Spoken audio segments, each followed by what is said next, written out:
ntabwo umuturage yatora perezida guteze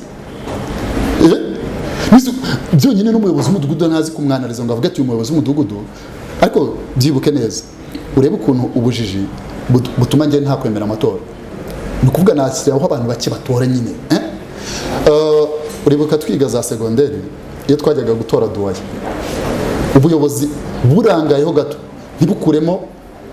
ntibukuremo umuntu w'abandi baba blague bitera ama blague gusa nabarya voka nyinshi bagira gute niwe twitoreraga da umuturage we pyo ngiyo zahehe aratora president ubundi azi byibura kwanariza kuvuga ngo uyu muntu yazamuye ubukungu gute byo n'ibintu bitwara amafaranga y'ubusa ndakubwiye ngo nta gihe igihugu gishobora gukomera kitagize imana ngo kigire umudiktateri mwiza.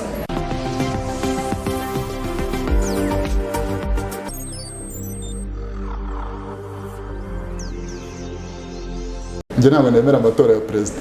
Gutora perezida ntabwo nyabyemera. Ko abaturage batora perezida muri Afrika oya. Hari ukundi kuntu mbyemera. Yakwiye gukorwa nande? Mbivugeho.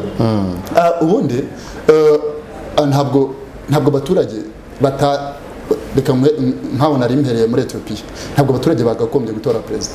Nise umuturage utazi ubundi hari ahantu nari kuza kugaruka kuri Dr. Rusa yavuze kuri Botswana. Avuga ko kubona visa ya Botswana bigoye. Urede nanjye ndabizi ariko ubundi perezida umuntu ujija perezida yakagombye kuba ari umunyabwenge. Urashaka kwemera nk'uburyo igihugu cy'Ubushinwa gitora perezida na za Amerika. Buriya Amerika ntabwo ari abaturage bamutora kuko Ubushinwa bo ni uburyo buzwi.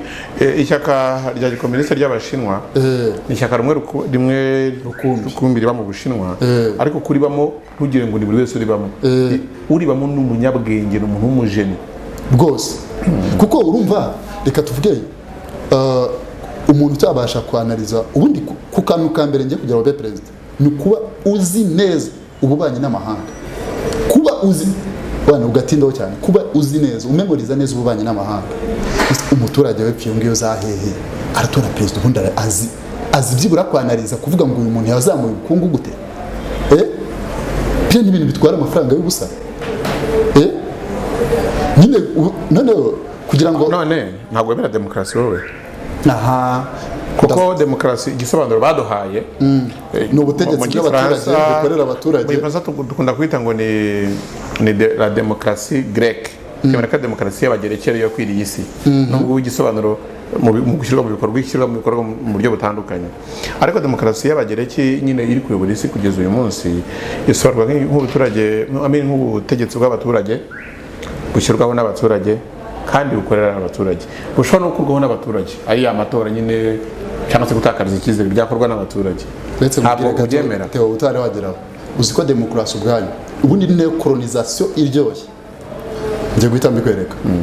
Ibaze ufite abana reka mbongere mbagire 5 abana bawe ariko muri bose nta numwe wari yarenze imyaka 15 ari 5 noneho nkayitanza duturanye nkajya numva umwana ararize nkatamubwira none nkazi wawe ndi umuyobozi w'umudugudu ndabona noneho ibyo abana bazajya bashaka nibyo uzajya ukora uri papa w'urugo urumva none ubwo ngo ni demokarasi iyo ni demokarasi ni ubutegetsi bw'abana bayobora papa we agakorera abana be sibyo none wowe ni wese ukazana igitekerezo ku bana ni dictature abana bazajya bagira none uzi ikintu uzatumwe ngo wowe ngo ntabwo waragira igihe cyo kwitekerereza nkubwira se ubajyana kuri toilette wowe mwite nkubwira gutyo urumva nakantu wese badukubita kuko bari bazi ko twatekereza ariko abaturage nibo bazajya bayobora perezida urumva none iyo perezida avuze bahita bavuga ngo ni dictature uri kubakanga abaturage urumva none n'umwana rero umurwayi te uri gukanga abana urumva ni dictature. So demokarasi irahari uzagenda uyoborwa n'abana bawe mu rugo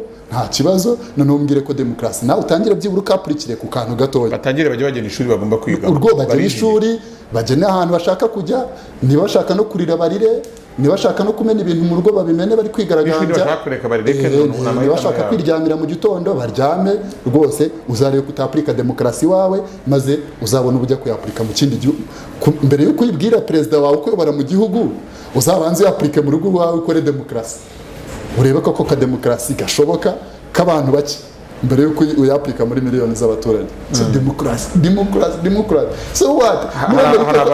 hari abakoresha izina ry'icyongereza bavuga ngo ni democracy. Ariko niyo ko Amerika ari cyo gihugu cya mbere pe nanjye nemera ko democracy iriyo. So niba koko bafite democracy burizi ko ari abademokrati bajye bayobora gusa kuko niba abantu bakunda bitorera ariko waravuze ibi bintu byazaduteranya. Erega buriya ntuzacino wacebe n'umunyanegere w'umwanditsi yaranditse tubundi umunyagitugu ni umunyabwenge ushaka ko ibyo atekereza ari byo n'abandi batekereza.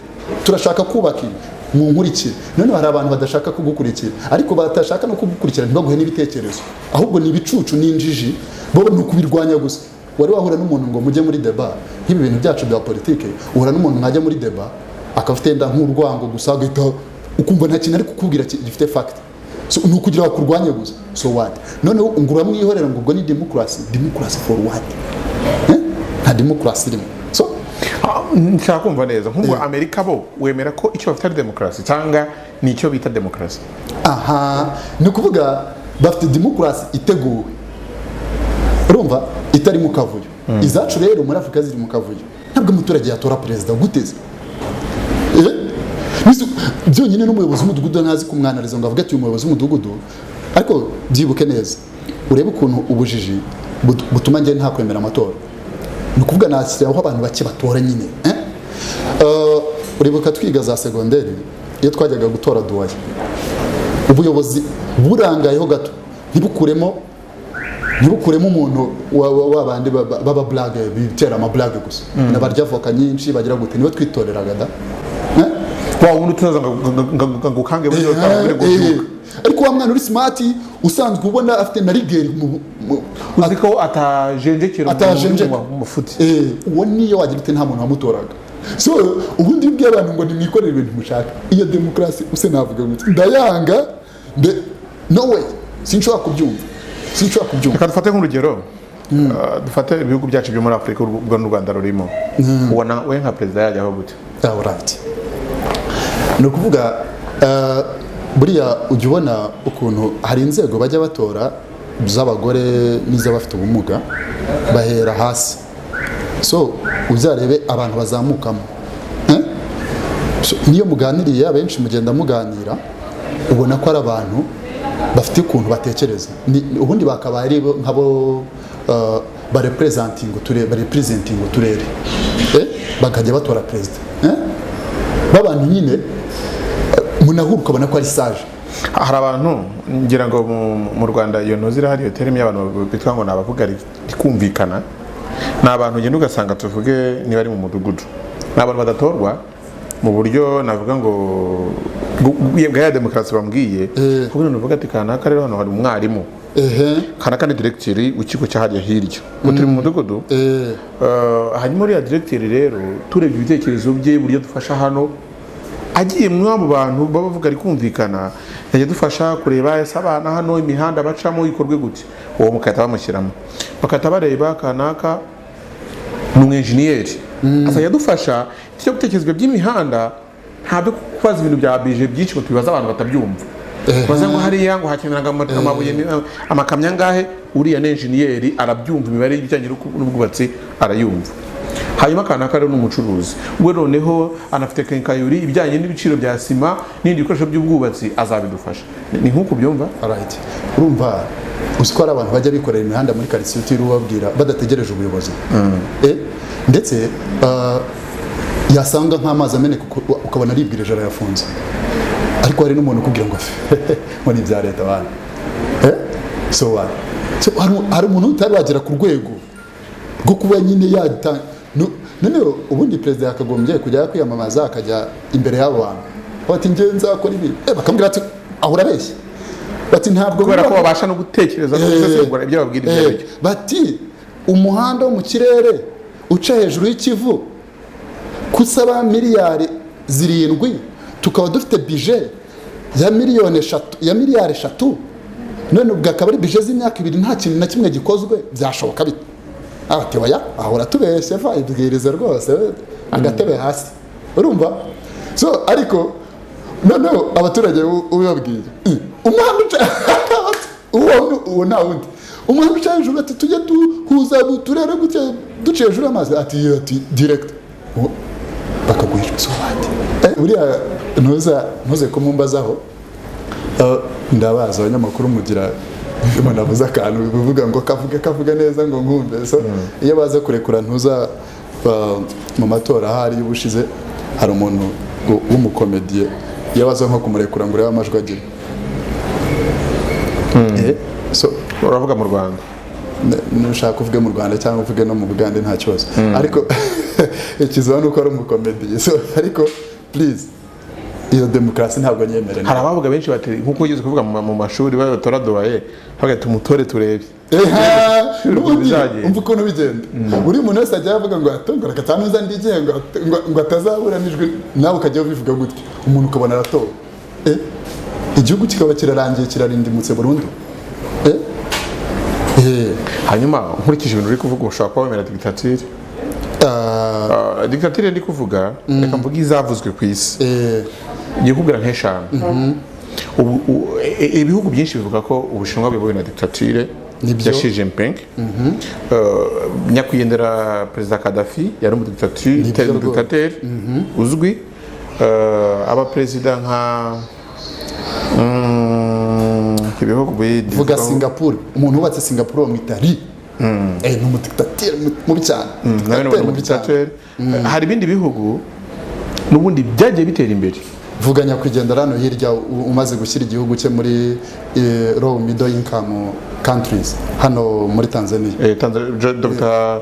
John Pombe Magufuli nyakwigendera nawe ni umudictateur nawe wavuzwe cyane abadictateur nk'abo urabemera alright usiko ubundi nuko uriya abantu nyine nko muri politiki ntabwo yatinyuka kubivuga ariko buriya iyo ibihugu bidatunze mugize imana ubwo wanze hari umudictateur wanze kuvugamo wo muri Uganda bamwita ntuza Museveni Obote Milton Obote Idi Amin kwa Idi Amin nawe abo badictateur bose uvuze bashyira mu gatebo kamwe none uzane na Obote urumva iyo abantu bagiye kuvuga abadictateur babavangamo na Obote na Idi Amin urumva ubukozi kosa kuko Idi Amin yari nk'umuntu w'umudictateur ushaka kwicira abantu gusa urumva mu binini yari umukomediye nayo yaga haba intambara muri Occident agati ndaje mbatera inkunga Israel ati ndaje Israel imboherereza ingabo urumva so ugereranye n'abo badictateur bandi tuvuze niba abantu bavuga ngo no ibyo bintu mushaka byo gutangira kwigenga mutari mwakura nijya bitekerezo usanga umuntu akakuzanira igitekerezo kitari cyakura ntabwo mbishaka turashaka kugendera kuri murongo kandi bakabikora so Ubushinwa buri kubikora Lee yarabikoze muri Singapore yubaka igihugu kimeze kuriya ndakubwiye ngo nta gihe igihugu gishobora gukomera kitagize imana ngo kigire umudictateur mwiza nyuma yo kubaka dictatorship iremereye nziza sibyo itica cyangwa se mugire gute nibwo mwubaka igihugu kigendera kuri iyo demokarasi no kwigenga reka tusengure wenda icyo gitugu cya bamwe muri abo bantu tuvuze kubera ko badukurikiye baze kumva igitugu turi kuvuga reka tuvuge igitugu cy'ibihugu bibiri bitandukanye turavuga Libya ya Gaddafi kiri muri Afurika tuvuge n'Ubushinwa muri Libya abaturage batekerezwaga ibintu byiza batagizemo uruhare ahubwo batekerezwa n'ubutegetsi bukuriwe na perezida Gaddafi Muammar Gaddafi yarubatse inzego ababwira ngo mukore ibi mubeshowa yuko Libya igihugu cy'ubutayu ngiye kujya muri secteur y'ubuhinzi n'ubworozi kigomba kubona ibigitunga ibyo kurya bihagije bakora system ya irrigation cyangwa se yo kuvomerera ubutayu bakoresheje amazi ya Nili ibyo bintu babasha kubikora birakunda iki gihugu gitoshye kandi ari ubutayu ku buryo ugiye kuvuga uburyo abaturage bari bafashwe ubuvuza ari ubuntu uburezi ari ubuntu abaturage abashomeri bahembwa n'iki ariko abaturage bajya no kwirigura bicwa wasanga nk'abasore bafite imyaka 30 n'ingahe yaravutse aruka asanga igihugu kimeze bavuga ati burya tugiye twiyitiramo byaba byiza kurushaho abemera abakristo bemera Bibiliya nyakumwe bavuga ngo Satani yarigometse n'ibyo nibyo bivuga ko abaturage benshi bigomeka ko batazi ukuri kwibi kwa kumva ngo muri Amerika bari ni demokarasi ukora icyo ushaka byose batazi uko bimeze ubu nibwo bari gutekereza bakibuka ngo waduha Gaddafi hanyuma tugiye mu Bushinwa ibyo navuze by'ishyaka rya komunisite ry'Abashinwa bo abantu b'inyurabwenge b'abahanga cyane nibo bagena ubuyobozi mu nzego zose zikomeye z'Ubushinwa. Hanyuma kugira ngo perezida atorwe urabyuka kuvuga ngo perezida kanaka yasimuwe na kanaka, nta myigaragambyo, ntagurika ku butegetsi, ngira ngo banza nta na manda. Igihe babona yuko ari ngombwa ko batora agasimburwa baramutora, ariko agomba gukora ukurikije uburyo ibyo bihugu byombi biyobowe, bakora ku buryo mu buryo bugaragara ko wakorera inyungu za rubanda. Ibihugu byo muri Oxida biranenga cyane bivuga ko ibyo bihugu byombi Gaddafi we nta gihari, nyine Libya ntigihari, Libya irahari ariko ntabwo Libya ya Gaddafi gihari. Hanyuma Ubushinwa ariko bwayobowe nako bukiyobowe. Abaturage banabuzwa ikintu bita critical thinking mu Bushinwa. Iga gukora imodoka, ugiye gukora telefone, ariko ibijyanye no gutekereza mu kuki hagiyeho Jinping ntabwo bikureba. Hari abandi bantu b'abanyabwenge bagomba kubimenya, nuko Ubushinwa buyobowe. Ariko none hari abandi bavuga ko igihugu nka Amerika demokarasi yacyo hari abantu bakomeye bari mu nzego zitandukanye, n'ikintu bita Silicon Valley muri Amerika ni ikibaya gikoreramo inganda zikomeye za YouTube, za Facebook, za Amazon, bikorera ahantu hamwe. Bo ubwabo bagena uzaba perezida kandi bafite influence ikomeye ko wamukoraho igihe cyose babishatse, kubera ko bafite icyo bamariye abanyamerika. Ni ukuvuga ngo ni cya gihugu kirimo abantu, kirimo ibigo nk'icumi bishobora gushakira imirimo nka 1/2 cy'abaturage b'igihugu cyose, bagashobora gushakira iterambere rituruka mu misoro, rituruka mu ishoramari n'iki igihugu cyose, bakaba bashobora kugira influence ku muperezida. Ariko ntabwo bizwi uburyo babikoramo, kuko tuzi ko bikorwa perezida ajyaho bigize mu matora. Cyaho rero dusobanurire abo banyagitugu abantu batandukaniye.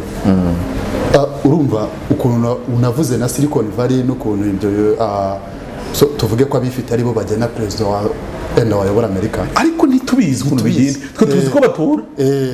Ariko n'uburyo amatora aba tubona ukuntu basaranganya, sibyo?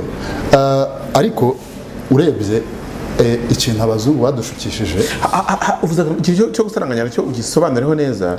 Kwa kuntu abanyamerika hari amajwi Gakenke yemerewe, tukatubigarure mu Rwanda kugira ngo babyumve, atanga nayo Nyarugenge yemerewe, atanga nayo Gasabo yemerewe, ugasanga wenda bifite duke. Uko kuba hari abantu runaka baha priority nacyo burakivuga bigendera kuri ntuza, byo bigendera umubare w'abatuye leta. So akaba rero munagena muri Congress, ubwo noneho akaba ari nabo bazajya bahagararira abatora.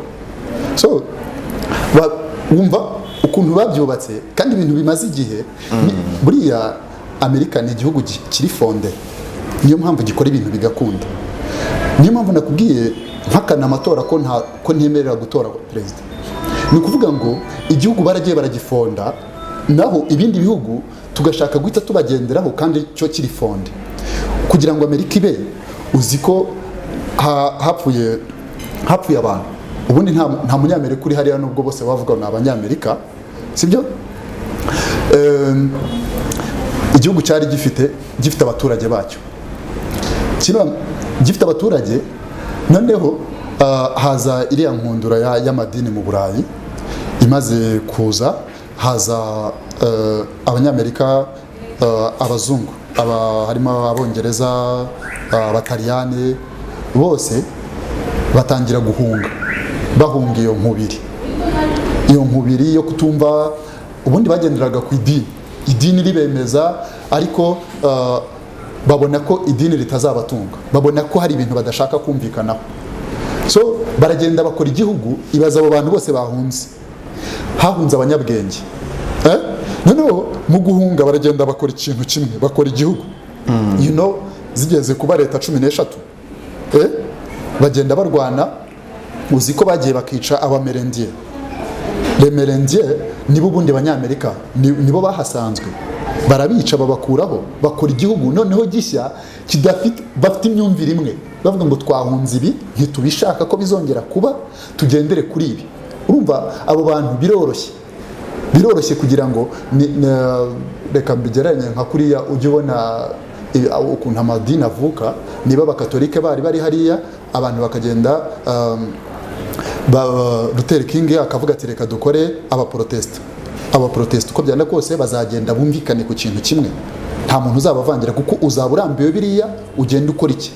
So ni igihugu kiri fonde, naho twebwe ibihugu byacu dufite bakavukire, dufite abatumva ibintu kimwe n'abize, dufite ababyeyi batari bumva ibintu kimwe n'abababyaye. So urumva ni urwo ruhurirane, ariko byibura iyo ufite abantu byibura bagerageza kumva. Reka nkwereke nk'urugero rumwe. Iyo ubona nk'uburezi butangwa cyangwa se ukuntu abana bari kwifata hanze generation, uhita wibaza ukuntu bazaba batekereza. Erega buriya hari ukuntu tujya twibeshya, umuntu akakubwira ngo uriya muntu ni mukuru mu mwubahe, urumva, ukagira ngo ibigoryi byo ntibikura, ngo bibi bisa abasaza.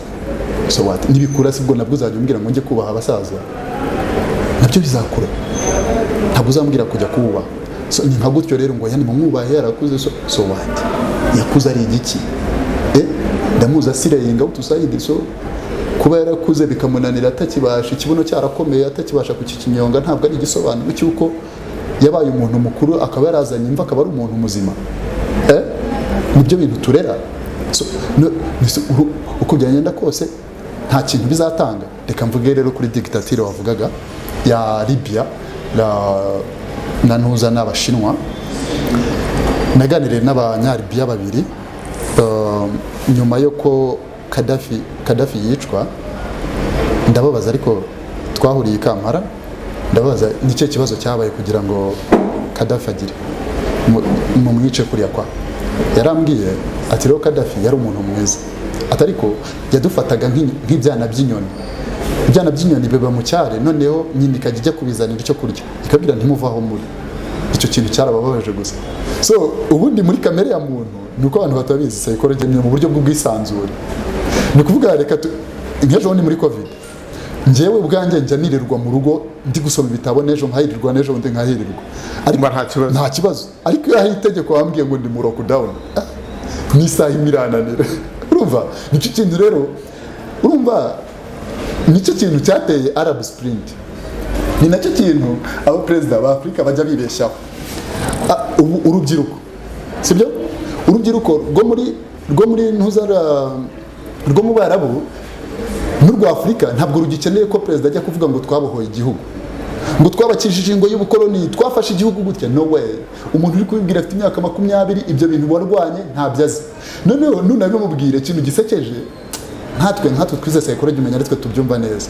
Arakubwira ngo naretse ngo natwe se ubu ngo twakora iki ngo kugira ngo turwanire igihugu. Ntazi intambara yo kurwanira igihugu, ari kumva iyo uwabohoye igihugu ari kubimubwira imbere, akajya avuga ati ngo natwe mudihe imbunda murebe ko tutawarasanira. So what? Ntabwo ari byo bigikeneye kumva. Nicyo cyateye Arab Spring. Urubyiruko rwararambiwe kuko bo barabizi kandi nibyo barakoze, babohoye ibihugu barabiduha, ariko urubyiruko ubu ngubu ingoyi barufite ni ukubura akazi. Umuntu udafite akazi, umuntu waburaye, uramubwira ngo wabohoye igihugu, arabyumva ate? Nta kintu bimubwiye. Yagucira no mu maso cyangwa kunama akakuyora akigira kuri telefone akicatingira n'inshuti ze, amubwira ati nta gacupa uze kungurira. Nta kintu bimubwiye. Wabohoye igihugu, ibyo birakureba. Ubwo afite ikibazo arataha he, sibyo? Arareba etaje igerekeranye, avuga ati ibi birutwa nuko na Karuri, kuko aragenda akajya gutaha ipfira za Rwampara. Nta kintu bimubwiye ibyo. So what? Ni ukuvuga ngo buriya uko igihugu kigenda gikura ni ukugenda umenya ngo ngo ariko tugeze ku bitekerezo by'ibi, twakagombye kugera aha gutyo, sibyo? Kuko hari ikintu kiba gikenewe gikenewe ubu kitari gikenewe icyo gihe, sibyo?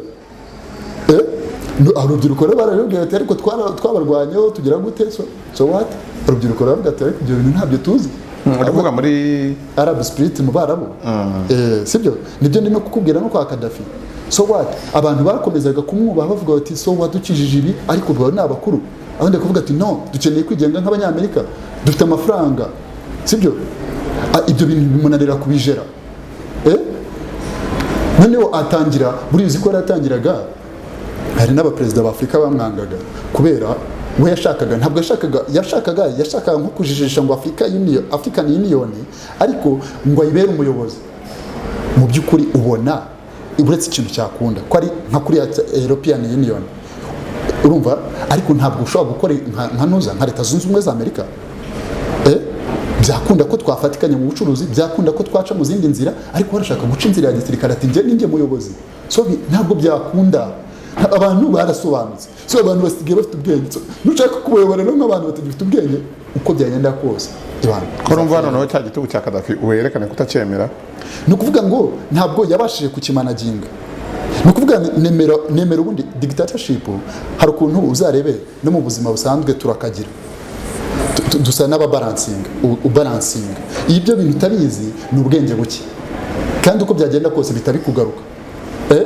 Ni nka kwa kundi nkunda kuvuga ngo ngende straight forward, ntabwo nzi guca ku ruhande ngo nkubwire ibintu. So what, mu by'ukuri si ibintu byose mbivuga uko byakabaye.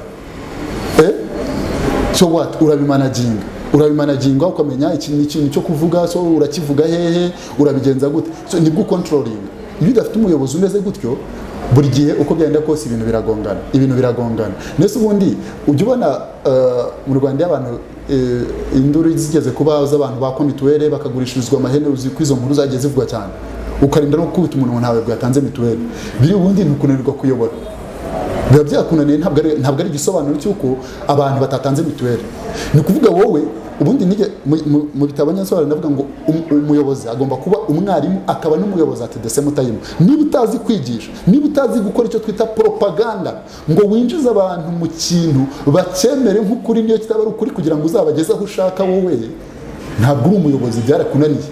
Kuko ubu ngubu aho tugeze nubwira umuntu gukora ikintu azakubwira ngo ndapfukamye nyamara muri wahagaze akwihorera. So what, nureba imbere uzi ngo wamupfukamishije ahita kuniga. Urumva? So what, ahubwo ibwirize ujye kubona rimba ukoresha ya soft power nigeze kukubwira, wibwiriza ujye kubona aramanutse arapfukamye ari kukwemera kubera propaganda. Hari abantu bagomba kuba bazi gutegura propaganda nka ba W Bush, buriya naramwemeraga cyane. Yazi gutegura propaganda yabeshya abaturage ba Amerika bose, baramusinyira ajya gutera Iraq. Kandi ari guhorera papa we. Urumva? Ni propaganda. Umuyobozi utazi propaganda ku buryo icengeza amatwara, ubundi niko turyita, ku buryo ucengeza mu bantu, abantu bagakunda ibintu ukabageza ku cyo ushaka, aba ari ikibazo. Kandi n'icyo gitugu ntikiburemo, ukagenda ugacengezamo ibintu bikagenda ku murongo. Ubundi that is leadership. Iyo utayizi you fail. Muri leadership Afurika ikeneye igitugu na propaganda birimo. Yes, alright. Kandi propaganda dukeneye ntabwo ariyo kuri Google, kuko wibeshye ukazana propaganda nk'iyo umunyaburayi yakoresheje ku bantu bize, ku bantu bamaze kwimprovinga mind zabo, ukibeshye ukayiterura ukaza kuvuga ngo niyo propaganda uzakoresha ku munyafurika ugifite amoko mu mutwe, ugifite ibiki mu mutwe, birakugora kugira ngo uyizamu umugeze ku rwego ushakaho. So ni ubwenge, ni common sense. Ntabwo ari kujya kubyiga ngo ngiye ngo nize ubuyobozi wize ibiki kuyobora ibiki. Ntabwo ari wowe ngo dukeneye, sibyo? Ni umuntu nyine wa wundi uzi neza ahantu ashaka kujyana abantu, kandi akaza kubagezayo bo batazi ko banagezeyo, sibyo? Ariko bashatse guhagarara mu nzira agatugu ntikaburemo, kandi urumva. So you balance your dictatorship. Mu make we wemera igitugu kiri soft. Right. Ku buryo ntakibona neza. Ku buryo ntakibona neza kuri gukanda abantu. So nk'Ubushinwa bujya bukanda abantu ukabibona, so ngo ukabona bayibisha abantu bakagira gute, so ukabona barashaka kugira, sibyo? Igitugu cyabo cyo gisobanuka mu buryo bwinshi cy'Abashinwa, n'amategeko yahararemereye. Kuriya kuntu icyaha cyose kigira uruhare ku mibereho ya muntu kubera communisme, igihano kiba ari urupfu. Byaha, ruswa, fraude, kwiba ibya rubanda, mu kwangiza ibintu bya rubanda mu buryo bwo bwose, igihano kiba ari urupfu. Noneho hakazamo nuko bimwe nakubwiye cyo ko badakunda yuko bagira critical thinking. Ntabwo ibinyamakuru by'i Burayi na Amerika bemerewe kubikurikira.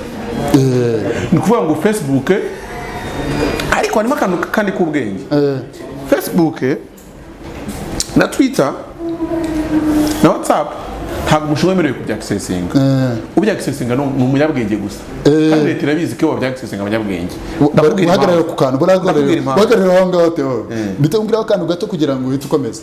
Uzi ko na buriya no mu buzima busanzwe ubundi twakagombye umuntu wakarebye ibi bintu bica kuri YouTube, bica kuri biri bya politike, bagize gutya yakagombye kuba ari umunyabwenge, kuko niba uzi byibura ahantu abijyana ikomeza. Ndabikubwira mu buryo bumwe.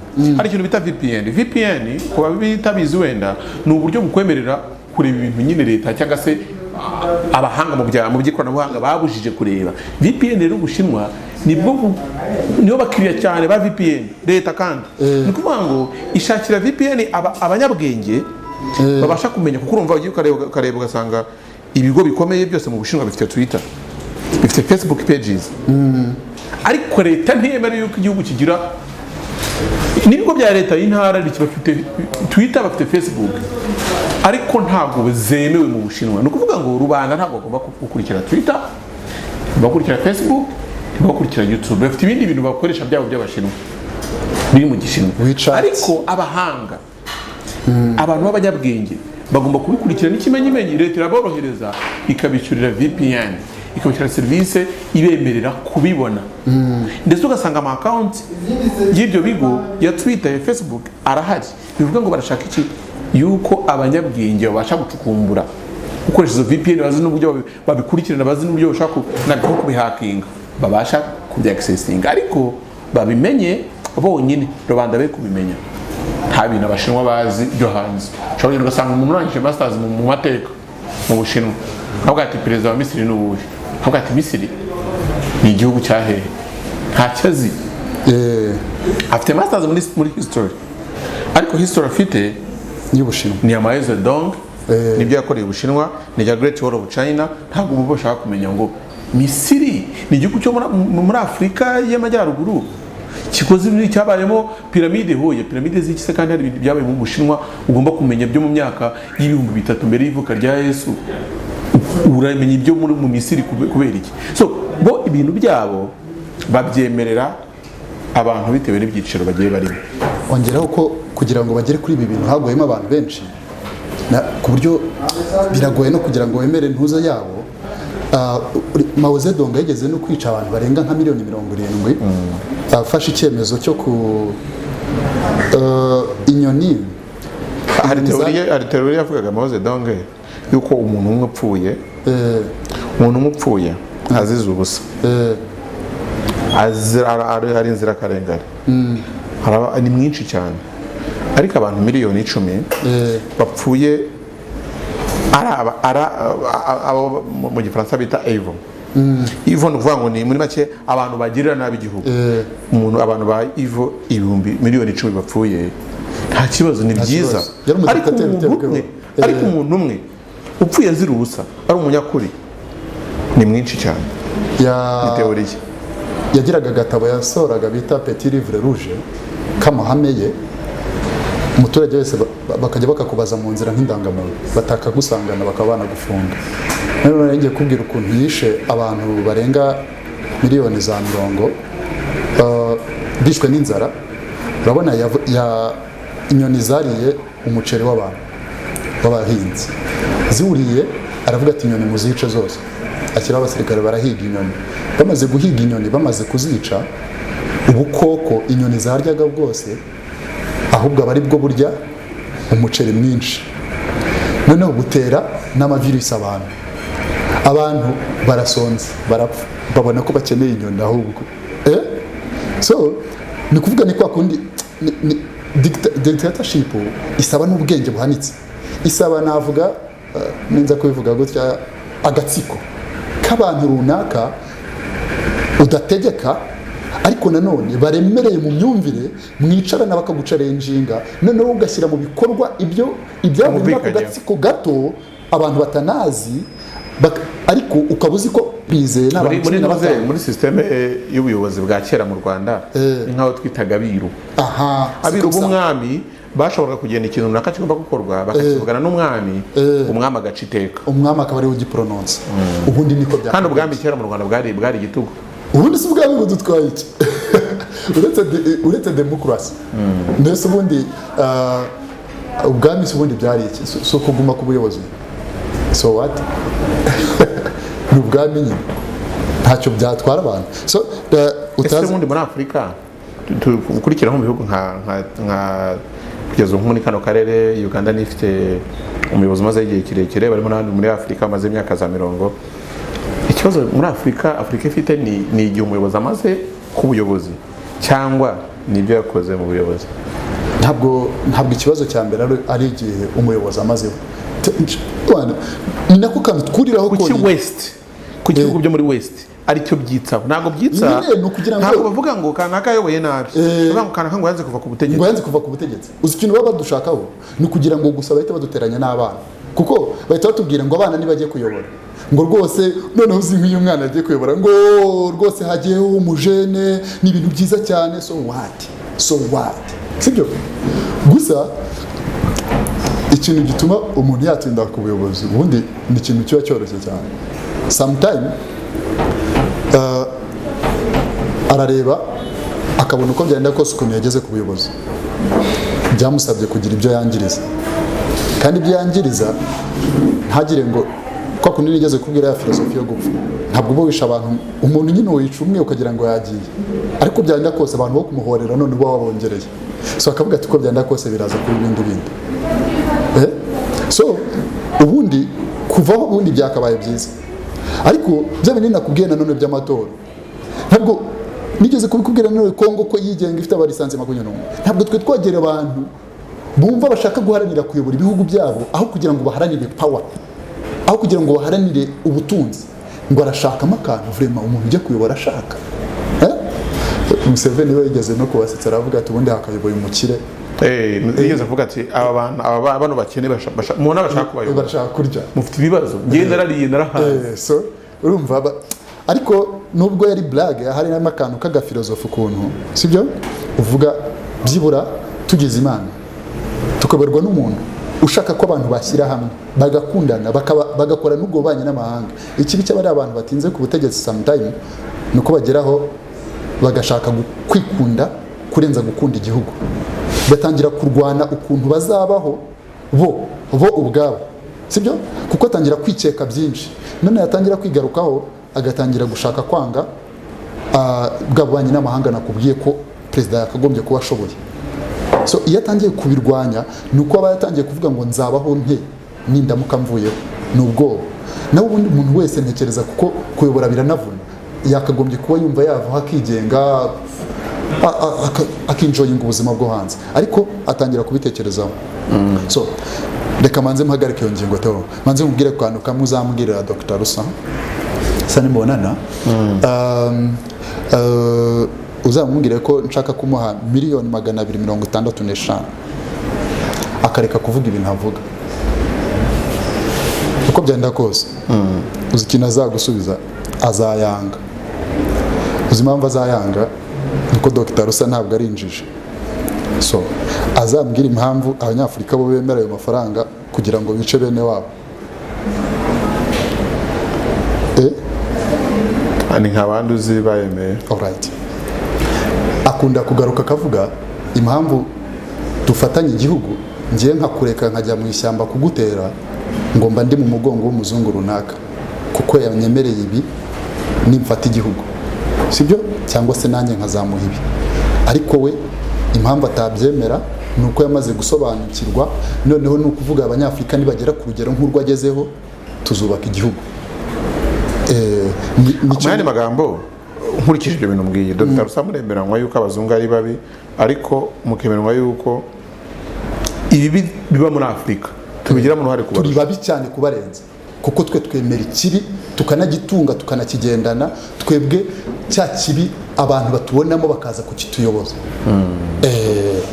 sibyo umuntu wagiye kwiyahura ngewe bakambwira ngo naramurebaga ngo ari kwiyahura ngo ndetse ngo umugozi sinamukuramo cyangwa umutiza umugozi ngo yawukuye wanjye ibyo hari umugani w'ikinyarwanda tugira ngo gusenyerwa umutiza umuhoro so barawudutije n'ibindi bintu barabidutiza so what ntizigere bitubabaza hari akantu wamubwiye nanone nawe nshaka kugushimira so waramubwiye uti wavuze kuri Afurika y'Epfo uramubwira uti no ariko nako yaragasimbutse uramubwira uti noneho kuba Afurika y'Epfo iteye imbere nuko iyobowe n'abazungu ko yarakubwiye ngo nibo bafite ubukungu bwose sibyo so nagaruka zakugeranyirize Mugabe yirukanye abazungu sibyo neza ku ngoma ya Ntuza ya Nelson Mandela wemera gukora n'abazungu igihugu giteye imbere icya Mugabe kimeze gute icya Nelson Mandela kimeze gute so ni ibintu byoroshye cyane tutirwa tujya mu mibare ntabwo urwango rushobora gutsinda urundi rwango. Abantu baba barakariye ngo nibagende. Nelson Mandela akiva muri gereza bagiye gushaka abazungu arabwira ati ariko nubwo mwatugeze gutya reka tubane noneho turebe ko twakorana. Barakoranye igihugu nubwo yakubwiye Nigeria ni ya mbere. So ni ya mbere ariko Afrika y'Epfo igiye ya mbere, Nigeria ikaba ya mbere, gutyo bikunda kujya bisimburana. Hari ikindi kintu yakubwiye cya nyuma ariko kantu mvugaho ka nyuma ngo hari umuperezida wa Afrika ngo warize ngo Charles Ordo yashushanyije Muhammad ngo noneho arira abantu 10 abanyamakuru 14 bapfiriye hariya kuri Charles Ordo. Charles Ordo urabizi ko ari ikinyamakuru cy'Abafaransa cyandika inkuru zishekeje, sibyo? Ngo ararira. So what? Ninde wamubujije kuririra abanyanegereye bishwa na Boko Haram? Ko nta munyamakuru nesko nta muperezida wa Afrika urira. Hari ubwo umuperezida yigeze arira abazungu baramubwira bati kuki warize? Mwabihore bakarira ibyo bakunda. Nyine yararize arabakunda, nyine akunda abazungu azi ibintu ko baduhatse, sibyo? Kandi nibo bamutoye yararize nabo bararira, sibyo? So what? Ubundi ntabwo twe twamenye guhitamo. Umuntu utazi guhitamo ni injiji.